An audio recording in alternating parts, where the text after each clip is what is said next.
Okay, y'all. So while I was meditating and speaking with Yemaya, this is what she gave me, her message. It's a call to detox from anything that could take you away from receiving messages from the divine. So any messages from spirit can come through clearer and you can trust it because your gut is not muddied with junk food, junk television, junk media, whatever that is used to distract you and to just muddy the message. Get rid of it, detox from it. There are people who are sending evil eye and interference in hopes to knock you out of alignment. So you're helping when you are engaging in these types of activities. She wants you to cleanse with sea salt and detox. So detox any and everyone's energy as well off of you so that you express yourself in your true, authentic voice and creativity, whatever that is, however that looks. She wants you to be confident in who you are since there is no one else like you. So she wants you to be confident, and the only way for you to truly exist in that confidence is if you are existing in your true, authentic self. So, whoever I'm talking to, you are a seer with ageless wisdom because of your connection to the divine higher realms.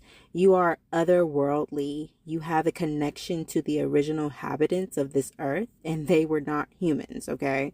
So, because of this, you have always been a target. You've always had this radar of certain people, spirits, entities, and principalities seeking to harvest and manipulate your energy for your powerful gifts that you receive from the divine.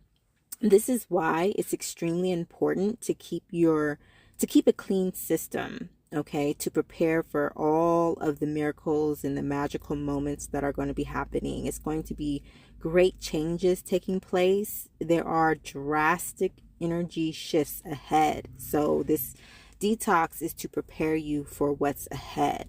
So be wise with your spending as well as your savings. You don't want to hold on too much. You don't want to give away too easily. You want to be balanced in both. And remember, you will always be taken care of by the divine. You will always be taken care of by God. Part two, message from Yemonya. So there has been a lot of talk amongst women that has shown a lot of camaraderie, a lot of coming together, a lot of female empowerment. And this is the return of the true sisterhood, aka women being back in power again. But with that, there's still some things that need to be healed, and that being any type of sibling rivalry. So you don't have to be blood related in order to be a sister to another woman or woman identifying person, because there should be no rivalries. There should be only love and care for one another and compassion for one another. But instead, there has been a lot of jealousy stemming from insecurities that are remnants of the past patriarchal system that we all have had to deal with and all have suffered underneath. Now is the time to heal, and Yemonya wants us to heal. She is the healer, and she has much experience healing people, even from the deepest, darkest forms of depression, from the deepest, darkest forms of insecurities that stem and bring forth envious behaviors and jealous traits. She no longer wants us to suffer under that type of tutelage.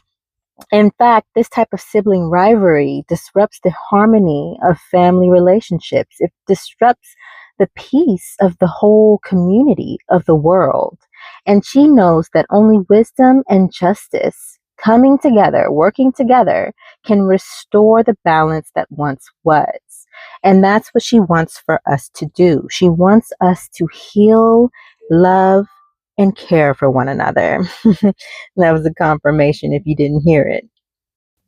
I don't have the time in this part two to go and read the entire patakis regarding Yemonya when she helped Oya overcome her situation as far as her jealousy in wanting to take away Shango from his wife, Oba. I also don't have time to read the pataki or story that goes with Yemonya showing Shango, hey, you need to stop being a womanizer and misogynistic and respect women, but I will try my best to do so in part three. For right now, let's read the story of sisterly love that she showed to Oshun. There was a time long ago when the joyous Oshun, goddess of love and attraction, was not so very joyous. In fact, she had fallen on hard times and fled from the kingdom in shame, taking with her only the white dress she was wearing. She ran and ran until she reached a river, and throwing herself onto its banks, wept and wept for weeks. Her white dress turned a dingy off-white, and to top it all off, her glorious long hair began falling out in clumps due to her stress and worry. Oshun didn't know it, but the spirit of the river carried her tears to the sea, where they told Yemonya of her little sister's pain and plight. Finally, the Ocean Mother decided it was time to intervene on her sister's. Yemonya appeared on the banks of the river where Oshun lay, miserable and balding and aged beyond her years. Her dirty dress was stained with tears. Yemonya's heart broke when she laid her crystal eyes on her beloved sister. She helped Oshun to her feet and wiped her tears away with the hem of her voluptuous skirts, then kissed her sweetly on her forehead, restoring youth and beauty to her face. Next, she swept up all the gold the river could carry from the sea and laid it at her sister's feet. You will never be poor again, she declared, for I have given you all the world's gold, and not just what I have brought here. The abundance will never run out. Then Yemonya placed her hand on the disgraceful dress her sister had been forced to wear every day, and in a flash the fabric turned a vivid, glowing yellow, which from that day on would be Oshun's color. But Yemonya was far from finished. Seeing her sister's baldness, she twisted her own cascading hair, which nearly swept the ground, into a ponytail and cut it in half. The severed locks became a wig that Oshun could wear until her own hair grew back. The light of happiness beamed once again from the golden goddess's eye. Next, Yemonya gave Oshun a fan, a symbol of status, and a mirror that would always reflect the inner beauty of anyone who gazed into it. She summoned a peacock, which had long been Yemonya's favorite bird, and gave the dazzling creature, with all its associations with royalty, to her youngest sister. Oshun was restored and elevated by her sister's gifts, and overcome by her generosity and love, which cemented their bond for all eternity. One last thing, Yemonya said, placing an ornament, golden, crown, decorated with river pearls and cowrie shells on top of Oshun's head. You left as a queen, sister, and as a queen, you will return to the world. Oshun never suffered again, and Yemonya became the spirit of compassion.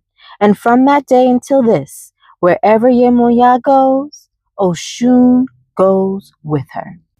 This is the example and testament to all of us of how, no matter who is sitting on top of your ori or what faith you believe in or what practice you practice, it doesn't matter. We are all supposed to have compassion and love for one another. We are all supposed to show each other the care that we would want to be shown when we are in positions that are not our true positions. Okay? We are love. We are love.